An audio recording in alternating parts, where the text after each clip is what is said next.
एक हल्की सी बारिश का दिन था, जब आसमान में बादल घेर आए थे और हवा में ठंडक आ गई थी। छोटे छोटे पानी के कतरे एक के बाद एक गिरते हुए जमीन पर कुछ अद्भुत सा बना रहे थे।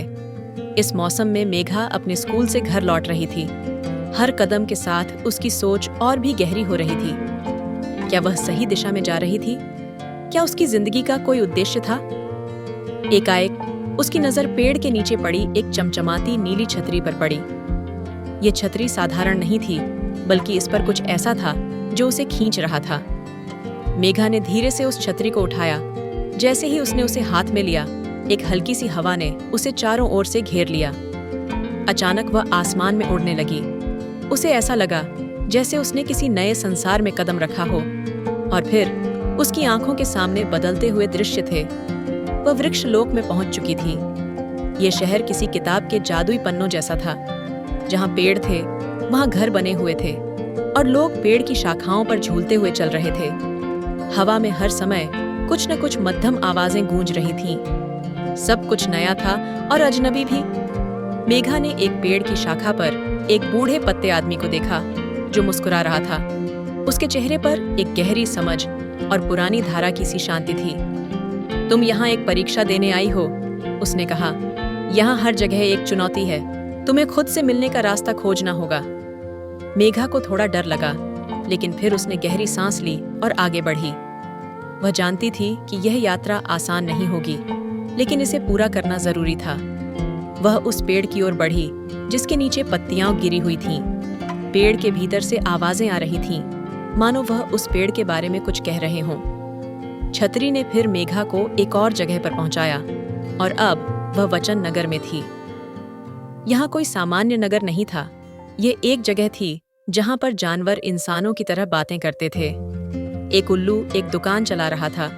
वहीं एक खरगोश सेलिब्रिटी की तरह सड़कों पर चलता हुआ दिखाई दे रहा था। मेघा की आंखें खुली रह गईं। उसने कभी भी जानवरों को बोलते हुए नहीं सुना था। एक शेर ने उसे देखा और बोला, तुम्हारी यात्रा यहीं से शुरू होती है। यहाँ हर किसी की आवाज को ताकत मिलती है, लेकिन केवल उन लोगों को जो सच बोलते हैं। तुमने अपनी सच्चाई को पहचान लिया है तो तुम्हारा रास्ता तय होगा। मेघा ने महसूस किया कि इस शहर में उसे अपनी सच्चाई से रूबरू होना होगा। उसकी पूरी यात्रा का उद्देश्य खुद को पहचानना था। वह जानती थी कि वह यहाँ सिर्फ जादू देखने के लिए नहीं आई थी, बल्कि उसे अपनी सबसे बड़ी ताकत सच्चाई को खोजना था। छतरी ने मेघा को अब जलंदी लोक में पहुंचाया, जहां का पानी असल में जीवन की यात्रा का प्रतीक था।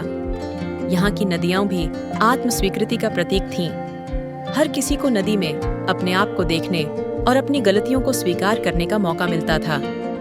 जलपरी ने उसे देखा और कहा, सच्ची ताकत वह है जो अपनी गलतियों से सीखने में होती है। तुम्हारी यात्रा में जो कुछ भी हुआ वह तुम्हारी ताकत बनने वाला है। मेघा ने देखा कि लोग नदी के पानी में तैर रहे थे और हर बार जब वे कोई गलती करते, वे उस पर मुस्कुराकर आगे बढ़ते। यहाँ पर सही और गलत के बीच की रेखा मिट गई थी। सब कुछ एक यात्रा था जिसमें हर मोड़ पर कुछ नया सीखने को मिलता। एक दिन जब मेघा ने महसूस किया कि अब उसे अपनी यात्रा का उद्देश्य समझ में आ गया था, तो छतरी ने उसे घर लौटने का संकेत दिया। छतरी धीरे धीरे बंद हो गई और मेघा खुद को अपने घर के कमरे में पाया। लेकिन अब वह वही पुरानी मेघा नहीं रही थी।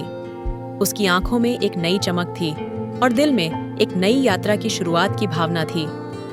वह समझ गई थी कि असली जादू दुनिया के बाहर नहीं था, बल्कि उसके अंदर था। ये यात्रा उसे अपने भीतर की शक्ति और सच्चाई को समझने के लिए थी।